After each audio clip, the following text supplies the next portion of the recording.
நம்ம எலெக்ஷனுக்கு ரெடி ஆயிட்டு இருக்கோம். எலெக்ஷன் அப்ப நம்ம இவிஎம் மிஷின்ல தான் ஓட்டு போடுவோம். ஆனா முன்னாடி எல்லாம் எலெக்ஷன் எப்படி நடந்துச்சுன்னு தெரியுமா? வாங்க தெரிஞ்சுக்கலாம். இந்தியா சுதந்திரம் ஆனதுக்கு அப்புறமா முதல் முறையா 1951 அக்டோபர்ல இருந்து 1952 பிப்ரவரி வரைக்கும் எலெக்ஷன் நடந்துச்சு. பர்டிகுலரா சென்னை மாகாணத்துல 1952 ஜனவரி 2ல இருந்து 25 வரைக்கும் எம்எல்ஏ எலெக்ஷன் நடந்துச்சு. அப்போ வாக்கு பெட்டி தான் யூஸ் பண்ணாங்க. வாக்கு பெட்டி அப்படின்னு பார்த்தோம்னா ஒரு பெட்டியிலையும் அந்த வாக்காளரோட சின்னத்தை ஒட்டி வச்சிருப்பாங்க. நம்ம யாருக்கு ஓட்டு போடுறோமோ அவங்களுக்கு ஒரு பிளாங்க் ஷீட் கொடுத்துருப்பாங்க. அந்த சீட்டை கொண்டு போய் அந்த வேட்பாளரோட பெட்டியில போடணும். அதை கவுண்ட் பண்ணி ரிசல்ட் கொடுத்துட்டு இருந்தாங்க. இதுதான் வாக்கு பெட்டி அப்படின்னு சொன்னாங்க.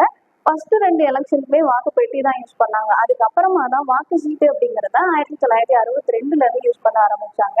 வாக்கு சீட்டுல தான் வேட்பாளருக்கும் அவங்களோட சின்னமும் இருக்கும். அதுல நம்ம சீல் குத்தி அந்த பாக்ஸ்ல போடுற மாதிரி இருக்கும். அதுக்கப்புறமா என்ன பண்ணாங்க அப்படின்னா, வாக்கு சீட்டுனால அதிகமான முறைகேடும் காலதாமதமும் ஆனதுனால இவிஎம் மிஷினை கண்டுபிடிக்கலாம் அப்படின்னு சொல்லி 1979 இவிஎம் மிஷினை கண்டுபிடிச்சாங்க. ஏவி ராவ் அதே மாதிரி ரவி பூவையா அப்படின்ற இவங்க 2 பேரும் தான் கண்டுபிடிச்சாங்க. இவங்க யாரு அப்படின்னு பார்த்தோம்னா பம்பாய் ஐஐடியோட ப்ரொஃபசர்ஸா இருந்தவங்க தான் இவங்க 2 பேருமே.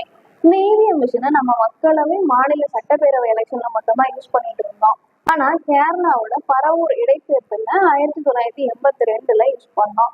இந்த இவிஎம் மிஷின் யூஸ் பண்ணிட்டு இருக்கப்போ அது மேல நம்பிக்கை இல்லாத தீர்மானம் கொண்டு வந்தாங்க. 1990 ஜனவரியில தேர்தல் சீர்திருத்த குழு அப்படின்னு சொல்லி ஒரு கமிட்டியை ஃபார்ம் பண்ணாங்க.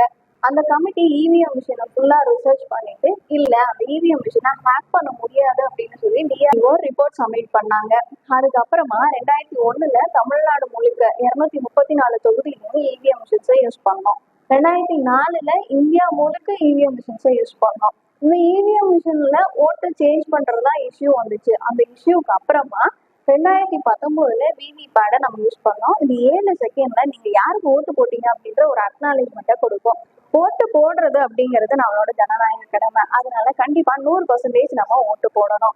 வேட்பாளருக்கு ஓட்டு போட பிடிக்கல அப்படின்னா நீங்க நோட்டா கூட ஓட்டு போடலாம். நோட்டானா என்ன அப்படின்ற டீடைல் தெரிஞ்சுக்கணும் அப்படின்னா கமெண்ட்ல நோட்டான்னு சொல்லுங்க. வீடியோ பிடிச்சிருந்துச்சு அப்படின்னா வீடியோக்கு லைக் பண்ணுங்க. இது மாதிரி பயனுள்ள தகவலை தெரிஞ்சுக்கணும் அப்படின்னா மயிலர் அகாடமியை ஃபாலோ பண்ணுங்க.